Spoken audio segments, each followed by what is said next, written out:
Hey everybody, it's Dr. Stephen, and can you believe it's week 4 already in our class? And well, you'll notice I'm in my kitchen.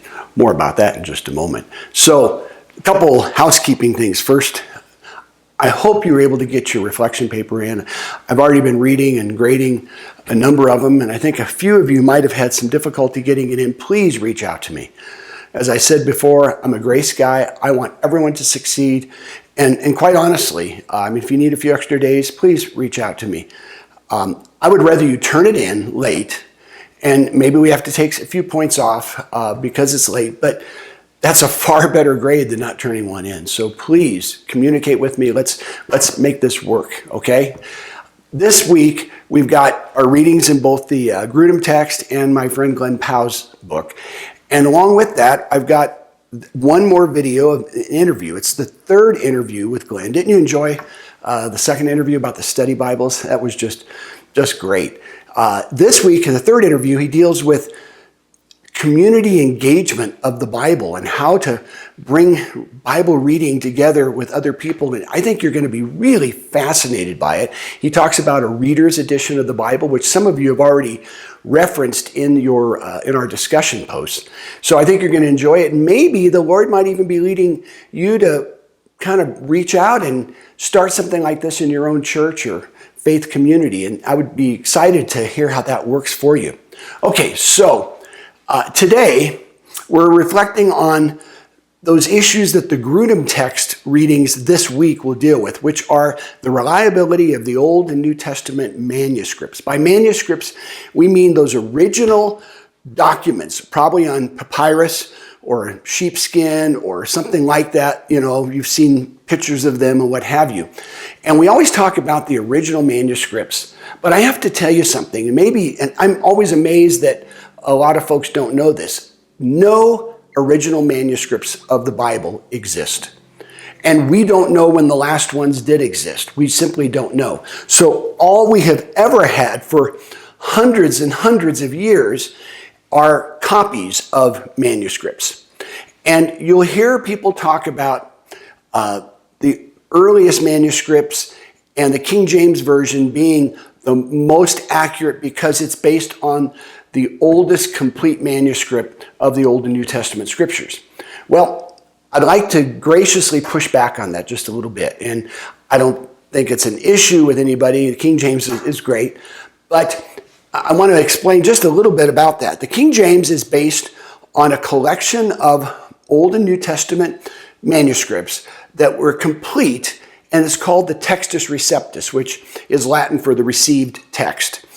The problem is, it's not that new. It's several hundred years after the events of the New Testament happened by the time this one complete manuscript showed up, okay?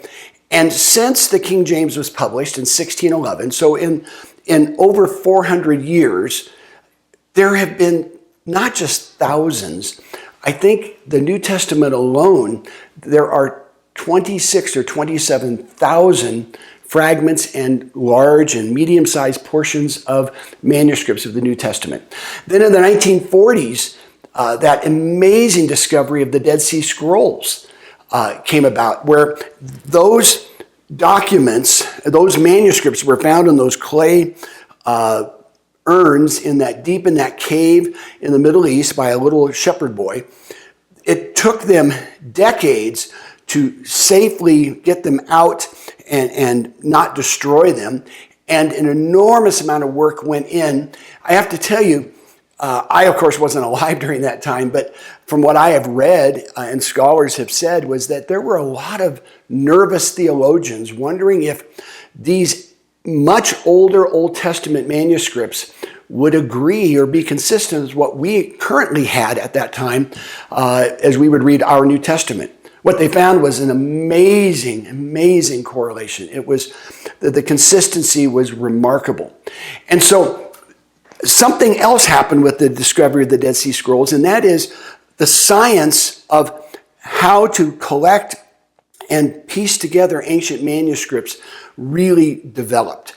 And so it's become a real science where they actually set them side by side and they even overlay all these different manuscripts, portions. And so I'm showing a few pictures you'll see, which is just fascinating from the Dead Sea Scrolls.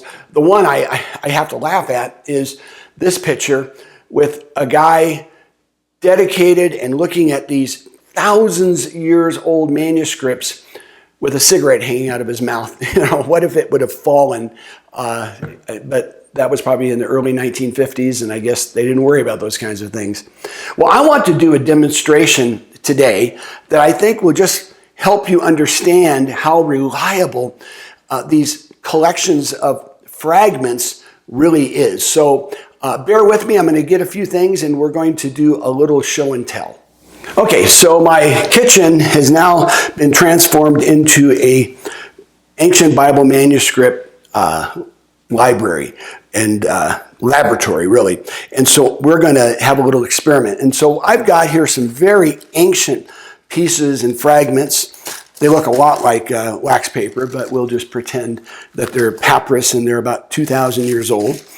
And I'm going to try to make some sense out of them. And some of these are very old, they've been burned and torn. And so I'm just going to set it down here. And you can see how you just start laying them out, and think about doing this 1,000 times, not just 1 or 2 times. But then you start overlaying some of these. And I think you can probably see where I'm going with this. But, we look, here's a very small one. You got to make sure it's not backwards or whatever. And, so you have to be an expert in the language. And we see this one here. This one, it adds a new couple of words here. That's helpful. Okay. And then we find another one, I don't know what they used with the Dead Sea Scrolls, but I'm going to use tape because I think that makes it just a little more stable. And then I got one here that's got quite a lot of stuff on it. So I line it up. And then I'm going to do one more similar area. It's got just a few more words. And boy, next thing you know, of course we can read it. It says, "For God so loved the world that he gave his only son." And so that's essentially what they have done thousands and thousands of times over. The point of this whole little demonstration, of course, is to show you how reliable our scriptures are today. There are essentially 2 kinds of translations. It's a philosophy of translation. One is called transliteration, or word for word, which means they try as hard as they can to just follow the original languages as best they can in the translated language, in our case, English. The challenge with that is, of course, Greek and Hebrew are very different than English. So sometimes it can sound a little choppy or a little overly formal. Translations like the Revised Standard Version, the New American Standard Version, the English Standard Version are all transliteration versions or word for word.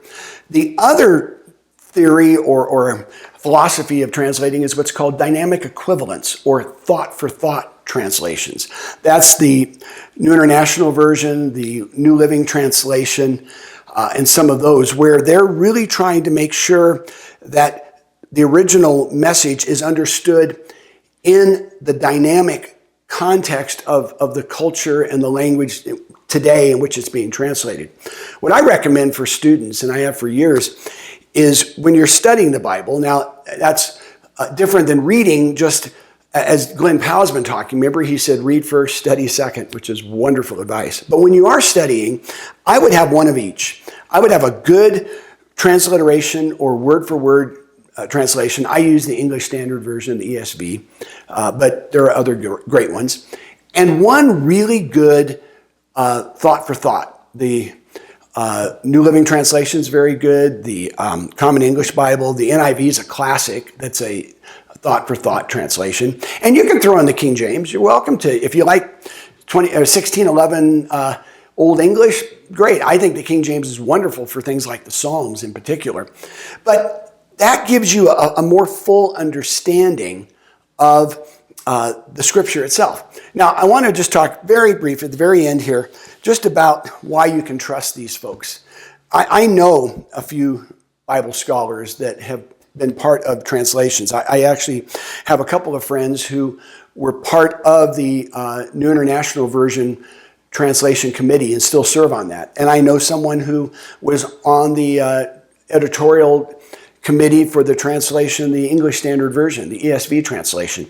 And these folks are so brilliant in the biblical languages, in New Testament Greek, Old Testament Hebrew, and Old Testament Aramaic.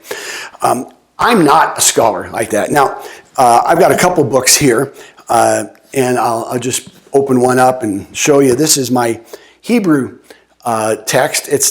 It's not very, it's got English next to it, which is helpful for me because I'll be perfectly candid with you.